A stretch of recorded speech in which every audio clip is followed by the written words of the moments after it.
Is gluten bad for IBS? Can you eat gluten? Will you ever be able to eat gluten again if you had IBS? My name is Mike the Heal Your Gut Guy. I used to have IBS and I eat gluten just about every single day. And I'm fine. And it's because I discovered the root cause of IBS. Now, if you want to know everything I did to get better from IBS, go watch my webinar down below. But I don't talk about gluten in it much, so watch this first. So, IBS, when you study German New Medicine, you actually learn how the body functions, how disease functions in the body. Conflict shocks, a stressful situation that catches us off guard, puts an organ into overdrive to help us survive.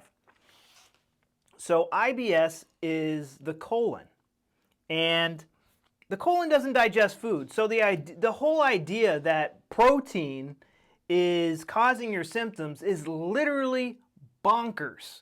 By the time this gets to your gut, it is by the time it gets to your colon, it is no longer it's no longer protein. And I'm calling it protein because it is protein. Gluten is protein. Protein, it comes from a Greek word, proteus, means of the utmost importance. Protein is the most important nutrient, and you're afraid of it. And that's a problem. What do you think the body is going to do? What do you think the brain is going to do if on a subconscious level, your gut's controlled by the subconscious mind, so you subconsciously believe this is bad, it's going to want to get rid of it. That's what the intestines do. If something's good and it comes into me, oh, I digest and absorb it.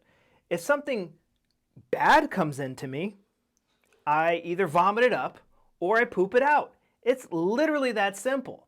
I did not become allergic to gluten until I read some stupid book, The Specific Carbohydrate Diet, Grain Brain, GAPS diet, a low FODMAPs diet, some stupid keto book. That is when I became gluten intolerant. That is when I became protein intolerant. It's so silly.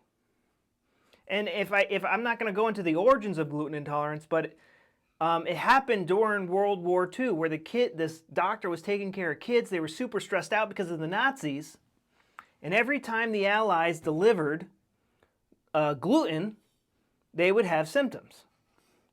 And then you have some doctor telling them, like, oh, it's got to be the gluten. No, every time the Allies delivered food, they had a conflict resolution because they were literally starving to death, and they would get symptoms.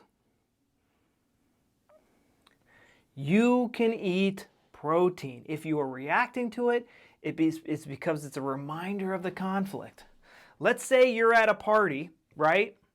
And you're trying to impress some girl, and there's like hors d'oeuvres on the table. You know, you have your cracker, you're talking to this girl.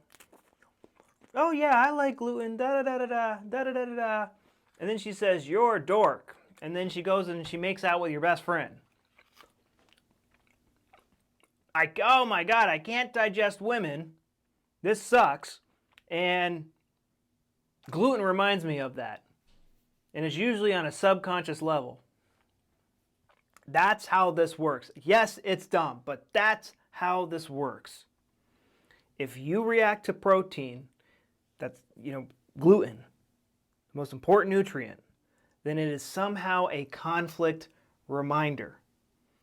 That's how this works. It is that simple. You need to find the conflict. You need to start slowly neutralizing the PTSD triggers as you encounter them, and not blame food. Believe all food is safe. That's how you get better from IBS. Find the conflict, neutralize the tracks as you live your life, and not blame food.